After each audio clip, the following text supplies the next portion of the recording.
My drinking water comes from the Lake Huron Water Treatment Facility, and my watershed is a part of the Lower Park Hill area. The water plant is called Lake Huron Water Supply System. In a recent study, there were traces of chlorine, fluorine compounds, barium, sodium, and nitrate. Also in a report on the chemicals added to the water for certain purposes was chlorine used to control zebra mussels during the summer months. In the pre-treatment process, chlorine, alum, and PAC was used, and chlorine was used in the post-treatment as well. There is a possibility that runoff from nearby farmland could have an effect on the quality of our water. Pesticides and fertilizers that farmers spread on their fields could leak into the water that leads to our home. Also, farm drainage can alter the quality of water with the water running underground. Chlorine is the most common chemical added to our water. It is a strong oxidizing agent. It will kill most of the bacteria and unwanted materials in our tap water. The other additives have been tested to assure that they will exterminate any unwanted matter in the water. I'm going to describe how our water is treated.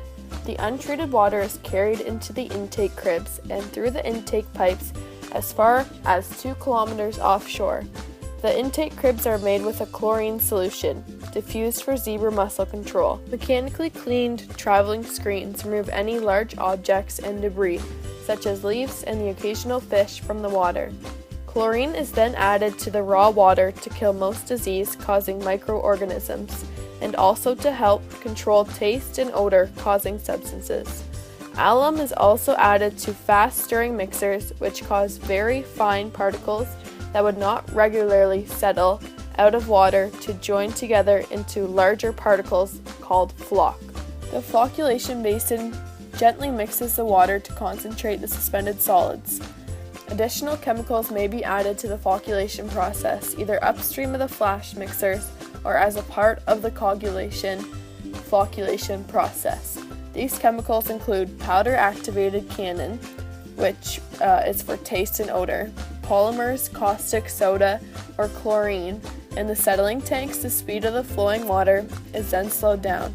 This allows the larger suspended particles to settle out by gravity and collect on the bottom of the tank. The clean water on the surface then spills over to the top of the tank, leading to the filters. Filtration is the final step in removing any unwanted materials. Layers of gravel and sand and anthracite filter out of the remaining suspended particles. When a filter accumulates too many solids, it is taken out of the service and is then backwashed. Chlorine is added to the water to kill any remaining disease-causing organisms as it makes its way through the distribution system.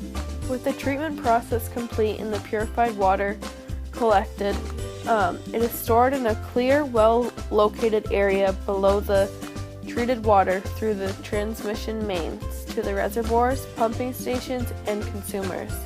Throughout the system, water is tested regularly. First, the waste goes into the septic tank where all the solids settle to the bottom. The distribution pipe then allows the liquid to exit the pipe, allowing no solids. The wastewater goes into the septic pipe and then filters through crushed stone located around the pipe. The wastewater is strained through soil. Depending on the type of soil determines the depth of the pipes, and in order to determine the depth, you must perform a pre-coagulation test. In conclusion, the soil filters the water, and the stone prevents the clay from clogging the pipes. In order to maintain your septic system, you must first locate the tank. Once it is located, you can open it. This will involve some digging.